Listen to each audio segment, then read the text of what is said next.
आप सभी का फिर से मैं स्वागत करता हूँ इस कैरी बेल में। मैं आपका दोस्त आशीष तामंग। नशा, वो किसी भी प्रकार का नशा हो, अगर हम उस नशे में फंस जाए तो उसके लिए हम कुछ भी कर सकते हैं।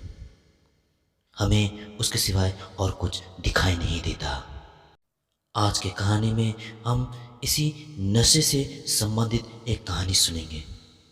भले ये नशे से संबंधित हो, पर इसके साथ एक अलौकिक घटना भी जुड़ा हुआ है।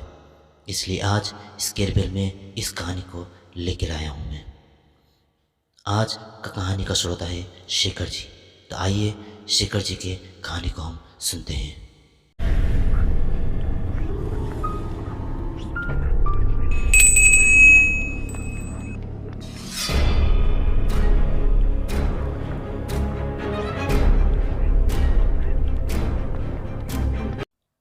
नमस्कार, मेरा नाम शेखर। आज मैं मेरे साथ ही घटे हुए एक बहुत ही अलौकिक घटना को मैं लेकर आया हूँ। ये मेरे जीवन का सबसे भयानक घटना है। ये घटना तब का है जब मुझे गांजा पीने का बहुत ही बुरा लत था। एक बहुत ही बुरा नशा था। लेकिन आज मैं उस नशे से पूरी तरह से छूट चुका हूँ। और छूटने का ही ये कहानी है कि किस तरह से मैंने उस नशे को छोड़ा है। मुझे उस समय गांजा पीने का नशा इतना चढ़ चुका था कि मैं उसके लिए कुछ भी कर सकता था।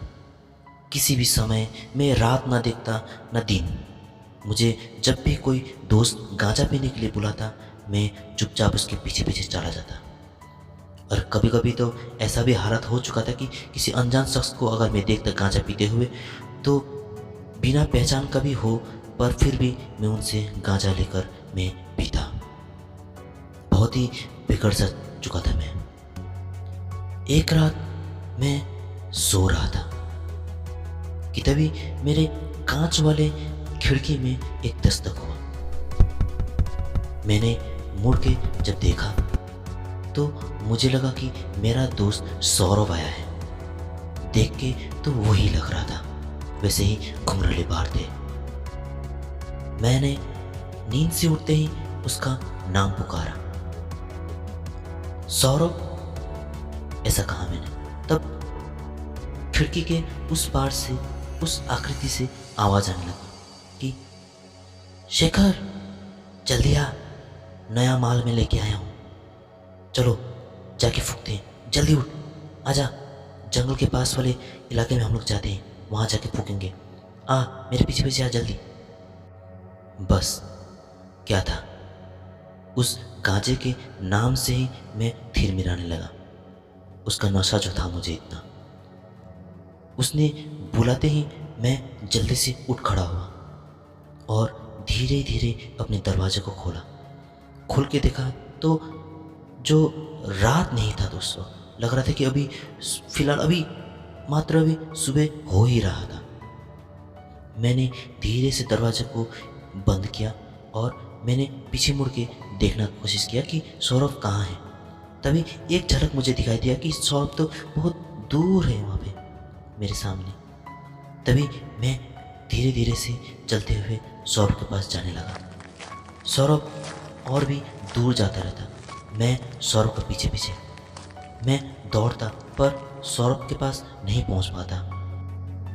दौड़ते दौड़ते मैं काफ़ी बार उसे चिल्लाया भी, थोड़ा रुक मेरे लिए, मैं भी आता हूँ, हम लोग संग में ही चलते हैं। पर उसे सुनाई नहीं दे रहा था क्योंकि वो काफ़ी दूर था। लेकिन शरीर के ढांचे से वही लग रहा था कि वो सौरभ ही है। उसका आवाज़ भी मैंने सुना था, वो सौरभ ही था। खैर, उसके पीछे पीछे मैं बहुत दूर तक आ चुका था। अब उस गांजे को पीने से मैं खुद को रोक नहीं पा रहा था कि तभी मैंने देखा कि सौरभ एक बहुत ही पतली सी नदी थी, तो नदी को वो पार करता हुआ वो जंगल के अंदर घुस चुका था। मैं भी दौड़ के चला गया, पर जैसे ही मैं उस पतली नदी के सामने पहुंचा तो वो पतला नदी तो पतला ना होकर काफ़ी चौड़ा था। उस नदी को बिना भीगे पार कर पाना शायद नामुमकिन सा लग रहा था, पर मेरे अंदर नशे का भूत चढ़ा हुआ था कि तभी मैंने यहीं से आवाज़ लगाया, सौरभ सौरभ। पर वहाँ से कुछ आवाज़ आया ही नहीं। मुझे लगा कि सौरभ सारा का सारा गांजा वो अकेले ही पी जाएगा, तो मैं तिल मिलाने लगा और इधर उधर देखने लगा तो एक कोने में नदी के बीच में एक गोलाकार सा एक पत्थर था। मुझे लगा कि एक बार मैं अगर उस पत्थर की तरफ जंप करके चला जाऊं तो और एक जंप में मैं उस पार पहुंच जाऊंगा। फिलहाल मैंने जैसा सोचा वैसा किया भी। मैं थोड़ा पीछे गया और दौड़ के जाके मैंने ऐसा जंप लगाया कि जाके उस गोलाकार पत्थर में जाकर मैं टिक गया, लेकिन बैलेंस नहीं कर पाया। इसलिए हाथ से उस पत्थर को जैसे ही मैंने बैलेंस के तौर पर मैंने ऐसे ही उस गोलाकार पत्थर को मैंने पकड़ा तो मेरा आँख जो था वो नदी में जो रिफ्लेक्शन होता है हमारा चेहरा दिखता है, तो मैंने अपने आप को संभालते हुए जब नीचे बैठा उस पत्थर में तो मुझे अपना आखिरी तो दिखाई तो दे रहा था, पर मुझे कुछ अजीब सा भी लग रहा था कि मेरे पीछे कुछ काला काला सा ये क्या है। तभी नदी तो उतना हिल तो नहीं रहा था, थोड़ा शांत ही था कहा जाए तो। जब मैंने ध्यान से देखने का कोशिश किया तो मुझे बहुत ही भयानक सा एक चेहरा दिखाई दिया। वो लाल सा इंसान, बड़े बड़े सींग, दांत थे कि दो तरफ इतने बड़े बड़े दांत, जिसे हम नेपाली में दारा कहते हैं, इतने लंबे लंबे दांत। और उस परछाई में देख के तो लग रहा था कि वो मेरे पीठ पर ऐसे ही बैठा हुआ है, मतलब कि मेरे पीठ में झूला हुआ है। उतना भयानक वो चेहरा देखने के साथ मैं काफ़ी डर गया और मैं उस पत्थर पर खड़ा होने लगा। तभी मैंने एक चीज़ गौर किया कि अभी तो मैंने देखा था कि सुबह होने वाला था, पर एक ही क्षण में इतना अंधकार कैसे हो गया। एक ही क्षण में इतना अंधकार, मानो अभी सुबह हुआ ही नहीं, बल्कि सुबह होने में अभी काफ़ी वक्त बाकी है। मैंने अपने हाथ को जल्दी जल्दी पीठ की तरफ ऐसे घुमाया तो वहाँ मेरे पीठ में तो कोई न था, पर फिर भी मुझे उस शैतान का जो शरीर का जो भार था वो अभी भी महसूस हो पा रहा था। मेरा शरीर मानो बहुत ही भारी हो। मैं पीछे मुड़कर भागने का कोशिश किया मैंने, और जैसे मैंने इस तरफ जंप किया था वैसे ही मैंने जंप करने का कोशिश किया तो थोड़ा सा मेरा पैंट भीग चुका था, क्योंकि उतना दूर में जंप कर ही नहीं पाया भारी होने के कारण शरीर। मैंने जंप तो किया पर मेरे पैंट थोड़ा भीग चुका था, फिर भी मुझे बहुत ही डर लग रहा था।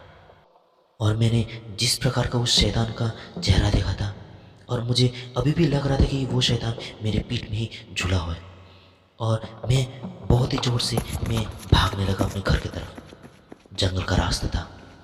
आते वक्त तो मैंने उतना ध्यान ही नहीं दिया क्योंकि मैं नशे के लिए दौड़ा था, तब मुझे मालूम ही नहीं था कि मैं इतना दूर आ चुका हूँ।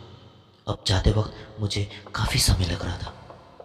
मैं बहुत तेज़ दौड़ रहा था और बीच बीच में मैं अपने हाथ को अपने पीठ पे लहरा रहा था कि कोई तो मेरे पीछे है, उसे मैं गिरा दूँ, पर जिसे मैं छू ही नहीं सकता उसे मैं गिराऊँ कैसे।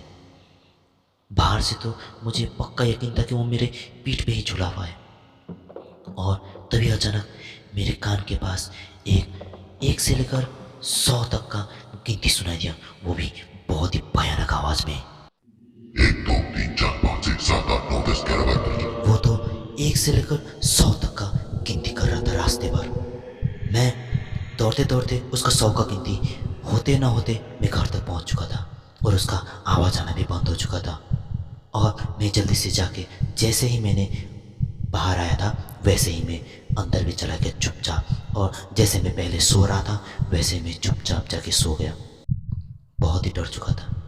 काफ़ी देर तक तो मुझे नींद ही नहीं आया, बस सुबह होते होते कब मैं सो गया मुझे मालूम ही नहीं।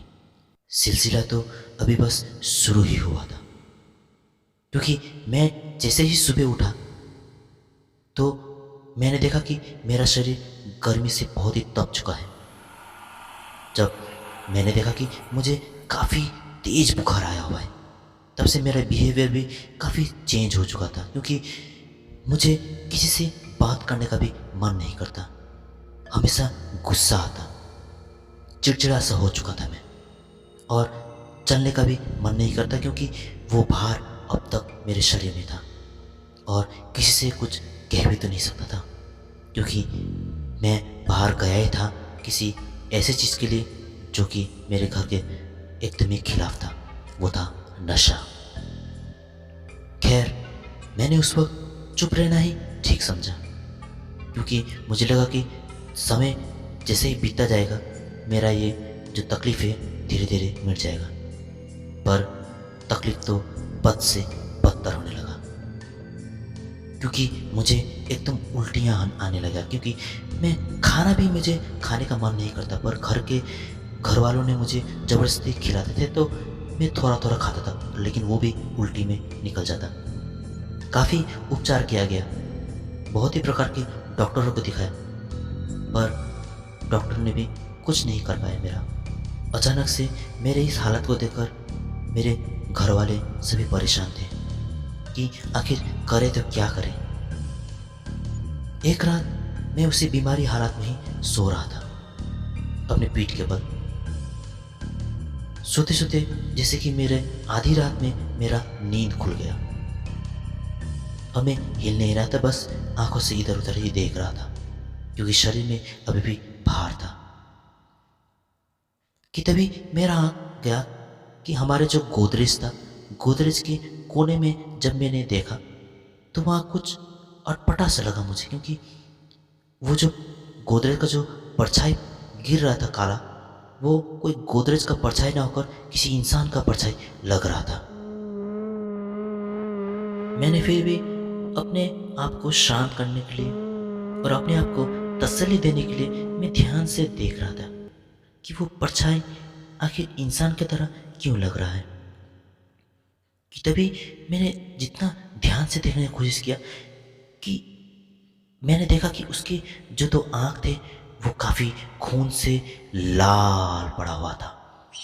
जैसे ही मैंने उसकी आंखों को एक झलक देखा, वो परछाई तो एकदम ऊपर उछल के मेरे छाती पे आकर बैठ गया, और ठीक वही भार फिर से मुझे महसूस हुआ, और उसने मेरा गला दबाना शुरू कर दिया, और फिर से 1 से 100 तक की गिनती शुरू कर दिया उसने। 1 2 3 4 5 6 7 8 9 10 मेरे दिल का धड़कन इतना तेज हो चुका था कि मेरे अंदर ही अंदर मुझे कान में वो अपना ही दिल का धड़कन सुनाई दे रहा था, और मैं कर भी तो कुछ नहीं सकता था, क्योंकि मेरे हाथ पाँव जैसे मानो अकड़ सा गया हो।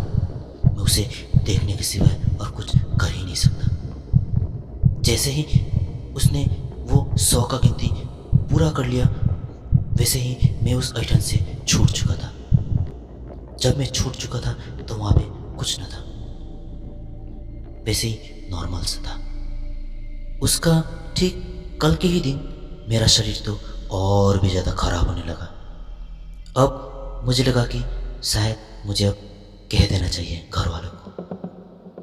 तभी मेरा जो बड़ा भाई था, मैंने बड़ा भाई को सबसे पहले मैंने बड़ा भाई को ही अपने उस नशे के बारे में कहा, किस तरह से उस नशे की लत के कारण मैं उस शैतान के पीछे में भागा और किस प्रकार से ये सिलसिला शुरू हुआ।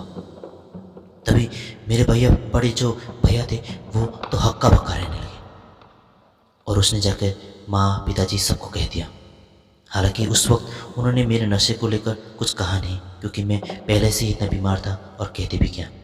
तभी उन लोगों ने मेरे लिए एक झांकरी को घर में ही बुलाया और काफ़ी जोरदार एक पूजा अर्चना किया, एक हवन सा कुछ रखाया था। तभी उस झांकरी ने आकर कुछ काला सा टीका मेरे माथे पे रख दिया। जैसे ही उस झांकरी ने मुझे छुआ तो जानो मेरा शरीर का जो भार था काफ़ी हल्का सा होने लगा। जानो कि इसका हाथ में कोई जादू सा था उस झांकरी का। जब उस झांकरी ने कहा कि झाड़ फूक के बाद कि इसे तो किसी पिशाच का साया ने छुआ हुआ है, अगर इसने और भी ज़्यादा अगर देर किया होता तो इसे अंदर ही अंदर खा के इसे खोखला कर देता। उस पिशाच को जो था, एक इंसान का जो आत्मा होता है, उसका नशा है, और वो ऐसे ही जो नशे में डूबे हुए इंसान है उसको वो शिकार बनाता है। और देखा जाए तो उस झांकरी ने ठीक ही कहा था। वो अंग्रेजी में जो कहावत है ना, smoking is injurious to health. अब वो जो कहावत है वो किस सेंस में कहा गया मुझे पता है, पर इंजरियस टू हेल्थ जो था वो एक्चुअली मेरा हेल्थ को तो इंजर तो कर ही रहा था, पर किसी और तरीके से। पर था तो नशा ही, मेरा हालत का जो जिम्मेदार था वो तो नशा ही था। खैर उसके बाद से मैं धीरे धीरे ठीक भी होने लगा। मैंने धीरे धीरे उस नशे को भी मैंने एकदम ही छोड़ दिया, और आज मैं एकदम ही उस नशे से एकदम ही मुक्त हूँ। मुझे आज भी कोई सिगरेट पीता है या फिर कोई भी कुछ भी नशा करता है तो मुझे अपने साथ घटे हुए उस घटने को याद आता है। हालांकि उस घटने को घटे हुए काफ़ी साल बीत चुके हैं, पर जब मैं उस घटने को याद करता हूँ लगता है कि कल ही की बात है। तो यही था मेरा कहानी। आशा करता हूँ आप लोगों को पसंद आया होगा आज की कहानी। अगर पसंद आया तो ज़रूर सब्सक्राइब कीजिए और बेल आइकन को भी ज़रूर दबाइएगा, ताकि आने वाले ऐसे ही अलौकिक घटनाओं का नोटिफिकेशन आपको मिलता रहे और आप हमारी वीडियो का एक भी क्षण मिस ना कर पाए। तो थैंक यू। मिलते हैं आपसे अगली कहानी में।